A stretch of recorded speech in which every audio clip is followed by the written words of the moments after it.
Hello and welcome to the Valley today. I am your host, Janet Michael. It is United Way Day, so I am on the Zooms today with Andy Gail. He is CEO of United Way, Northern Shenandoah Valley. We joked when we first got on the Zooms. He's like, oh, hello again. I think we have either been in person or on Zooms for some period of time every single day this week, Andy Gail. You know, that's what happens. We start doing good in the world or causing chaos. It depends who you ask. Right, it depends on the day and the perspective. It's always fun to be on. I'm excited that your guest today is Holly Roberts. Holly is the founder of Love To Nic. For someone who isn't familiar with Love To Nic, give me a little background, give me a little history. Thanks for having me, Janet and Andy. Love To Nic was founded in memory of my son. My son suffered schizophrenia and bipolar. He died 10 years ago from a car accident. And so our mission is to help the homeless across America in his memory. And that's what we do. Primarily is shoes, but we have expanded quite a bit in the last 10 years from shoes to winter jackets, winter boots, and the latest, biggest request locally has been non-slip shoes and steel-toe boots to help those homeless get jobs and start to work and hopefully end homelessness. But we have given out in the 10 years over 6,000 pairs of shoes, and we've done about 3,000 meals. About 80% of our budget stays locally here in the Winchester, Shenandoah Valley. 60% of the stuff we give out is locally, but we do go to a new city every year. My son and I were supposed to go see a new NFL stadium every year and see our Minnesota Vikings play. So we continue to see a new stadium every year, and we help the homeless in that city. We hand out somewhere about 300 plus shoes, about 800 pairs of socks, and winter hats and gloves to the homeless in that city. This year, I'm happy to say we're going to the Cleveland Browns and going to see the Dog Pound and helping the Cleveland homeless in the area on December 6th this year. Those trips have to be the coolest thing that you are able to do in Nic's memory, because it's like carrying on this torch that the two of you had together. It is absolutely incredible. And every stadium and every football team has such unique traditions and customs. It's just a joy to actually see the stadiums and see everything. And yeah, Nic would have loved it. And I know he's there with me enjoying them, but yeah, it is a really rewarding experience. Last year we went to San Fran, and last year was the first year that I received a message from a loved one. And every pair of shoes that we give out talks about seeking medical attention, contact a loved one, let them know how you're doing, and we hope that they live a positive and happy life. And one of the pairs of shoes that we gave to a son, he reached out to his mom and was so grateful for a pair of shoes, but more importantly, that a mom created a nonprofit in memory of their son. She sent me an email saying she hadn't talked to her son in months, and because of those shoes, he reached out to her. She found out he was in California, alive and well, but that had a triple effect because we ended up getting donations from Illinois, where she was, from Indiana, from Iowa, and Colorado because of one simple pair of shoes that we gave out to a kid. It's a wonderful experience. It is very touching, and it's great to know that we've touched quite a few lives over the last 10 years. It is such a good example of how one act of kindness can have that ripple effect to other family members and even strangers across the country, much less in your own community. Exactly. It had a big impact, especially on that mother. She was very grateful. I was grateful that she reached out to me and let me know that her son contacted her, because I know what that kind of feeling had to have been for her. Had been awesome.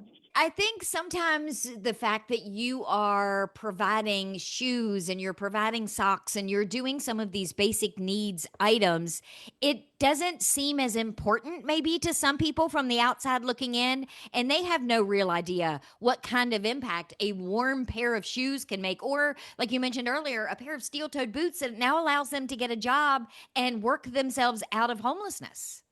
Yeah, some of these homeless walk 5-10 miles a day. So they're going through shoes quite often because they're walking, they're homeless. They have no place to stay, and they're just walking from one place to another to stay warm. Some place will only let them stay for 30 minutes and they've got to move on. It's key. It is the number one requested item is shoes, followed by socks and underwear. What was it like when you first got started? I mean, you decide this is something that you're going to do in honor and in memory of Nic. Did you just start collecting things? How does one get started doing something like this? So the first year, a week before Nic passed, the NFL schedule came out and we decided we were going to Phoenix, Arizona to see the Vikings play. After Nic passed, it took me a while, but I finally decided, you know what, I'm still going to Phoenix. And my sister came up with the idea about doing something in his memory. And we said, you know what, we're going to collect gently used shoes. And we collected gently used shoes from our family and friends, brought 46 pairs of gently used shoes in our suitcases to Phoenix, Arizona, and handed them out. Now we have a huge pallet of over 300 pairs of shoes that we're shipping across the country and handing out. So yes, it has become quite a bit of effort from our first trip onto every trip we've had since. Did you have any idea this is where you would be at this stage? Never in a million years. No, I never at all. But it has been such a rewarding experience in being able to help so many people. As I said in my previous segment with you, that as much as I've helped them, they've really helped me with the grief process when dealing with my son, because I see so many of the people that we serve are in such similar to Nic's situation. In Winchester alone, the homeless population, about 75% of them suffer some form of mental illness. So it's very rewarding and kind of sad at times as well, but it's been a great experience. How does distribution work? Do you have a place? Do you get referrals? How do you get these items into the hands of the people that need it? So Chamber of Commerce, I'm going to give a kudos to them, because I ended up getting a resource out of top of Virginia's Chamber of Commerce for a logistic company out of Cincinnati, Ohio, who does all of our shipment for us. They pay 100% of all the shipping costs for us, and they ship the entire pallet across the country for us. When we arrive in that city, we pick it up on a U-Haul, and then we start handing the shoes out in a U-Haul. I do a lot of research before we get into the city to see who has a free shower or a free lunch that day, and we gather in the same location so we can get as many homeless in one location as possible. But it's doing research and talking with other nonprofits in the city that we're visiting to figure out where is the biggest homeless population, what's the demographic, how many male, how many female. So we have a pretty good idea on how many shoes of each sex to bring. We bring everywhere from size 5 women's all the way to a size 18 men. So that way we have it. I had one gentleman ask me for a size 17 one time, and I was heartbroken because I did not have it. And he can't go to the store and buy a size 17. If they had it, he could never afford it. And so I'm determined now to always make sure that we have those bigger sizes for those that need it. And then locally, how does it work here? So a couple of things, we work with a lot of the other nonprofits in the town. If they have somebody, Family Promise, for example, if they have parents that are starting work and needs non-slip shoes or steel toe, they'll contact me and I'll deliver those shoes to them. We also work with Watts, CCAP. If any of them need shoes, we also bring them when we do our free monthly meal. Every month we do a free monthly meal. We'll bring, whether it be t-shirts, socks, tennis shoes, rain gear, winter jackets, whatever, and hand them out as them as well. We try and hand out directly to the homeless population. Those that are working with the other nonprofits, they hand out to the family members that need them. But yeah, we hand out directly, but work a lot with the other nonprofits locally. Andy, we're wrapping up our impact grant season, and one of the major pushes this year for nonprofits applying for these impact grants was collaboration. It was, how are you working with another nonprofit that maybe serves the same people but has a different thing to give? Holly is the epitome of what that collaboration should look like. No, it's really great. I think collaboration is really how we're all going to succeed. The need has been so great. We're seeing it more and more every day. We have access to the 211 data, which is that state resource guide, help list, phone number.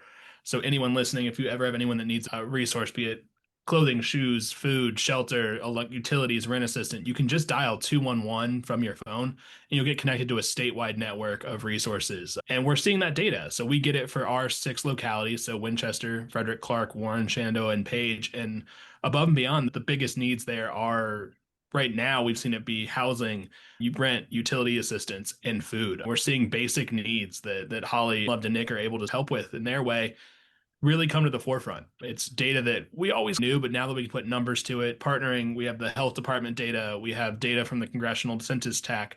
Kim and our team here at United Way have really been diving into that data to understand where the need is. And then when we realize, hey, there's a bunch of nonprofits that do a part of it, the more we can get together, the more we can chat. That's really where I got to know Holly. There's a monthly nonprofit leader happy hour where we're all really just talking. Sometimes it's a event session. Sometimes it's, hey, I have this problem. How can we all help?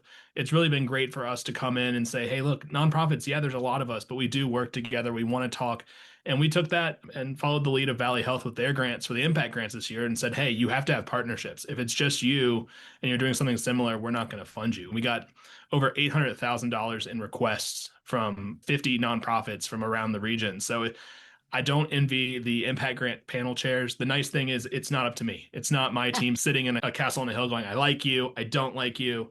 It's really the community's money. and then community members help to give it back out. So we have 8 panels of 5 to 7 community members that have gone and interviewed, talked to these nonprofits, visited, and they're the ones making the decision. It's not United Way, it's not our staff. It's really the community being the stewards of the community's money. So that's the really fun part. And the notes, much like Holly got the note from that mother, which that was way more impactful. We're getting notes from impact grant panels, one saying, "Oh my God, this is really showing that I can make a difference in my community." One from our dear friend Amanda, the wife of Billy Sue, saying, "The SPCA will let you rent dogs." I'm like, "Oh no." He goes, "Bill's going to kill you." I go, "Uh-huh." But it's just seeing the neat things, and really, even on your panel, Kelly at Smarty Pants Med, getting out to meet these people that she can refer her patients to or that she can help out. So it's been a really neat process to see from this side. It really shows that our communities truly care. On that happy note, let's take a break. Since we're talking about impact grants, they're not the only way that United Way can facilitate nonprofits getting involved or collaborating together and getting money, that there are other funding mechanisms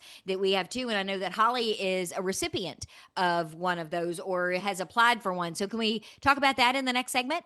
Yes, ma'am. We are on the Zooms for United Way Day. Andy Gail is joining me. He is CEO of the United Way Northern Shenandoah Valley. Holly Roberts is joining us as well. She is the founder of Love To Nic. We're going to come back and talk more with both of them in just a couple of minutes.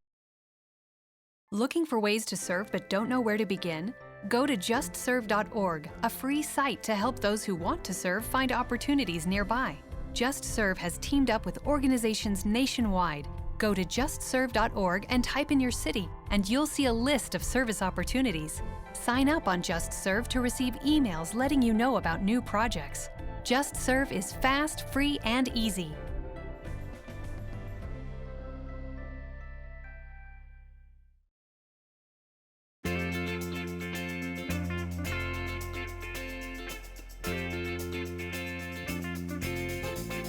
Welcome back to the Valley today. I am your host, Janet Michael. It is United Way Day, so we are on the Zooms today with Andy Gail. He is CEO of United Way Northern Shenandoah Valley. Joining us is Holly Roberts. Holly is the founder of Love To Nic.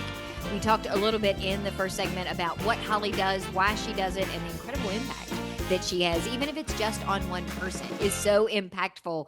Andy, when we went to break, we were talking about those impact grants, and that's what we're striving for when we help fund nonprofits add new programs or grow programs that already exist. But those impact grants aren't the only way that United Way supports our local nonprofits. You're able to apply for grants as United Way and then administer them out locally as well. Definitely. So the neat thing with us is we're really a convener. We can get people to the table. We can have the conversation. Funders really like that. They like that they can come to one place, ask, and we've done the vetting. We've done the work to understand and know what everyone's doing.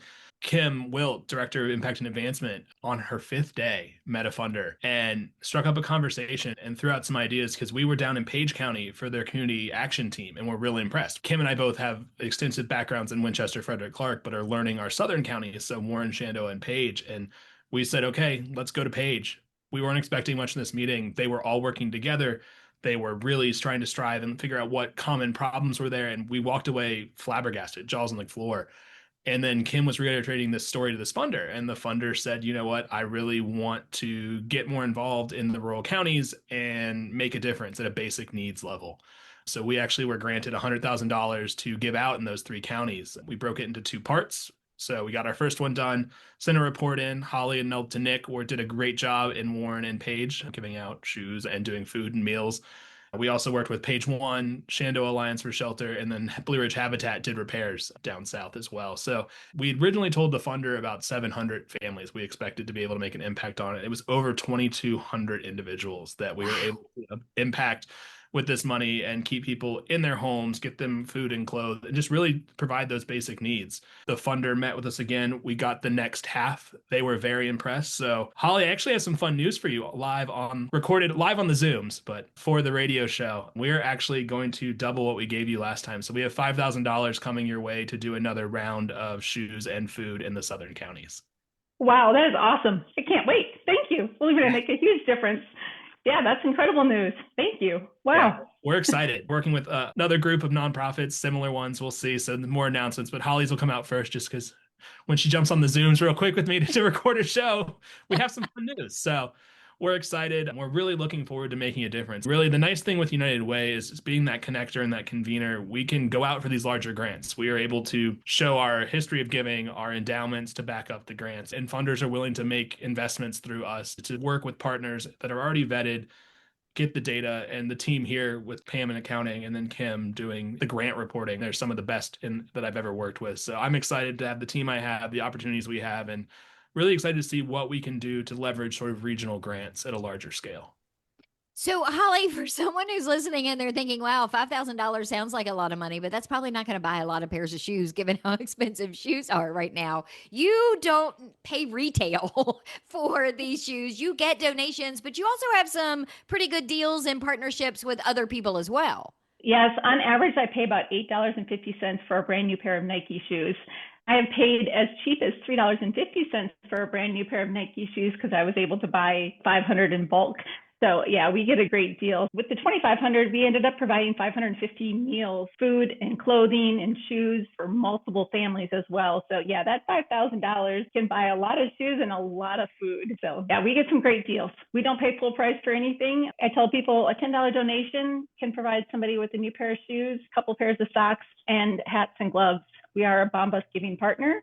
I totally say buy in Bombas. They do donate. We've gotten about 25,000 pairs of Bombas in the 6 years that we've been with Bombas, and that's all gone out to our community across America. See, that's good to know too, because we all see those commercials on TV. And I think some of us that are a little more pessimistic look at that and go, yeah, sure, I bet they're really giving those socks out. Or they're going to people who live in New York or who live in LA. They're not coming here to the Shenandoah Valley. So it is amazing to know that, yes, they actually are. I'm going to go buy more Bamba socks. I would say I got a shipment of 5,000 last month. So yes, they come here in the Valley. Yeah, when Holly told me that, I ordered a whole big set. So I got They one. are amazing socks. I will give them a plug. They are not cheap socks, but they are amazing socks. And I will say the ones I give to the homeless are even better. They're black and they are actually developed in a material that don't need washing as frequently. So yeah, when we supported the different southern counties, we handed out quite a few pairs of socks with each of the meals that we provided as well. They are great socks. I seem to recall, too, when we had our conversation last year, you were talking about the steel-toed boots as well, and you can get Red Wing boots at a fairly good deal? For $10. Yeah, Red Wing boots and then Walmart's brand of boots are about $8 for steel-toe boots when I can get them. So whenever they go, good360.org is the website that different companies donate to them, and then they charge nonprofits administrative costs. So whenever they are available, I buy them up as soon as possible because they do go quickly. But yeah, we gave out probably about 200 pairs of steel-toe boots and non-slip shoes last year in the Shenandoah Valley. If you have someone who has just gotten a job or has a job and has worn out their shoes, they have to, in a lot of cases, they have to replace those boots themselves, and they are not cheap. As someone who has a husband who has to wear steel-toed boots for work, they are not a cheap thing to be able to go and buy, and you could potentially lose your job if you're not wearing the proper shoes that they require of you. So a lot of this is prevention in addition to moving them from being unhoused into some sort of more stable situation. Yeah, a lot of them can't start the job without the shoes, and they can't afford the shoes because they don't have a job. So yeah, it might be $40 for the cheapest pair of steel-toe boots, but $40 could feed a family for a week instead of buying a pair of shoes. So it's very helpful. We get quite a few requests for the steel toes and non-slip shoes. You don't have paid staff. You don't have all of these people. It's pretty much you and a couple of people that are volunteering with you, right?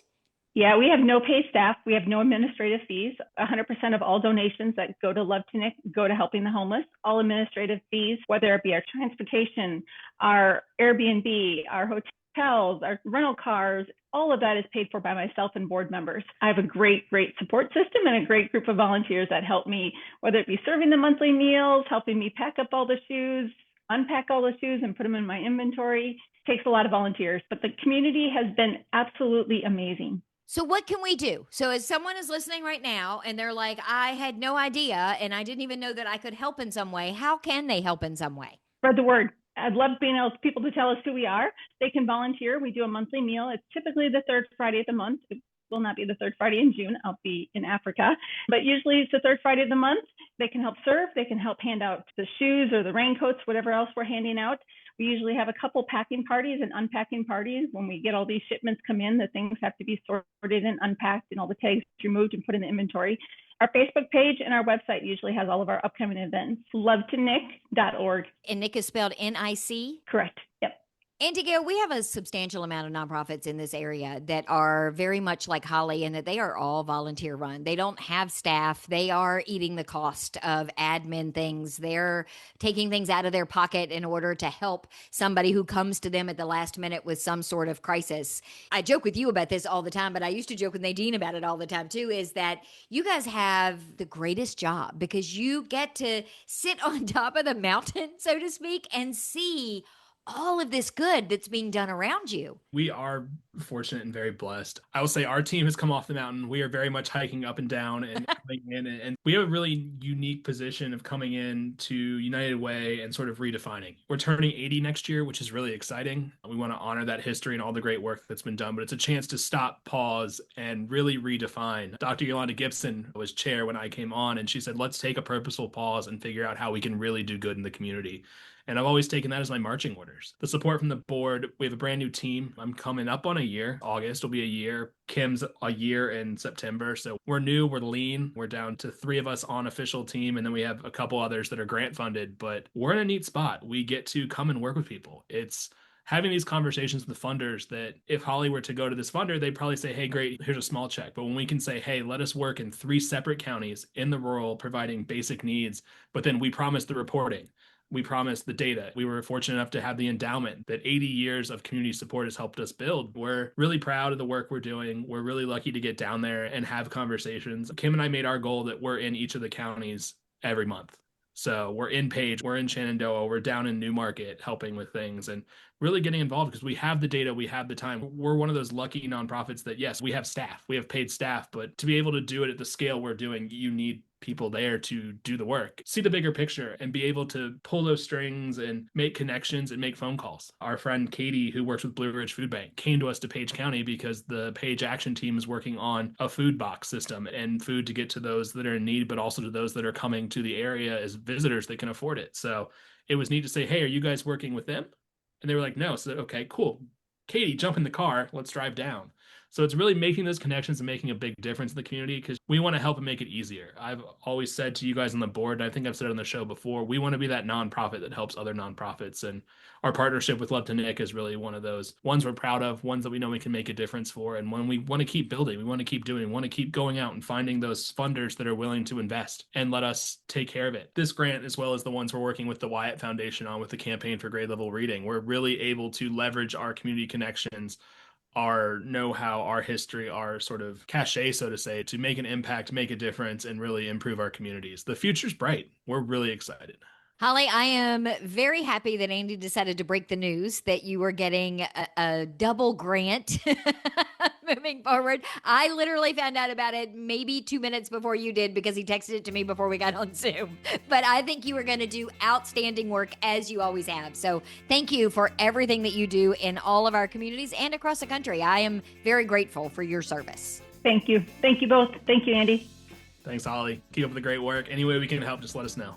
If you are looking for something fun to do this weekend, I know that the weather forecast might be a little sketchy, but first thing tomorrow morning, Saturday, June 7th, you can head over to Belle Grove for Garden Fest. Northern Shenandoah Valley Master Gardeners do their yearly event at Belle Grove. It opens at 8 a.m., runs until 2. It is rain or shine. Tons of plants, over 2,000 plants, Master Gardener grown plants, along with a ton of other vendors, food, things like that. So that's where I'm going to be tomorrow. Maybe not at 8 a.m. because that's still awfully early on a Saturday morning.